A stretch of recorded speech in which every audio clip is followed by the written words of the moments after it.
son pays d'origine où il n'a plus mis les pieds depuis 8 ans, depuis son arrivée au Québec.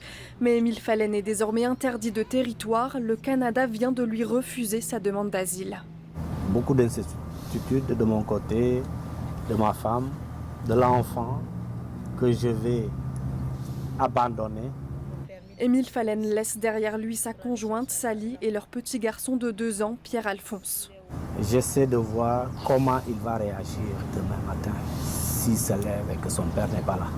La commission de l'immigration et du statut de réfugié a refusé sa demande d'asile le 9 mai. Mercredi, la Cour fédérale a confirmé la décision. Son avocate dit avoir voulu démontrer le préjudice irréparable de son départ pour son fils, sa femme, son employeur et la communauté. Je ne peux rien contre les lois de ce pays parce que c'est ces mêmes lois qui m'ont fait entrer ici. Donc quand les lois me disent Émile, tu n'es plus le bienvenu, il faut accepter. Sally ne peut pas suivre son mari sans risquer de perdre son propre statut. Comme elle, Émile Fallen travaillait comme préposé aux bénéficiaires à l'hôpital de Baie-Saint-Paul. C'est clair, on fait face à l'échec de la machine administrative. Tous savent qu'un miracle d'ici ce soir est peu probable, mais l'espoir est toujours là. Je l'espère. On l'espère tous en réalité. Selon Émile Fallen, son employeur a tout fait pour appuyer son dossier. En vain, le CIUS de la capitale nationale déclare que M. Diatta participait activement au maintien d'une expertise locale qui assure à la communauté un accès à des soins de proximité.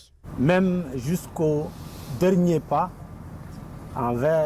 pour monter sur l'escalier de l'avion, j'ai toujours espoir. Même à des milliers de kilomètres, Émile Fallen dit qu'il continuera à se battre pour retrouver sa famille. L'histoire est vraiment touchante, mais vous savez, avec la nouvelle loi C12-là, beaucoup de personnes risquent encore d'être déportées. Beaucoup. Même ceux qui sont arrivés ici depuis des années là, parce qu'actuellement, l'analyse des dossiers là se fait maintenant de manière stricte.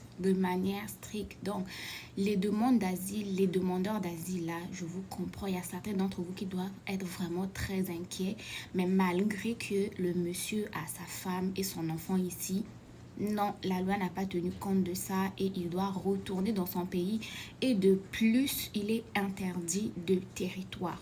Donc, ceux qui envisagent encore la voie de la demande d'asile, réfléchissez-y à plusieurs reprises parce que ce chemin-là n'a jamais été une bonne idée.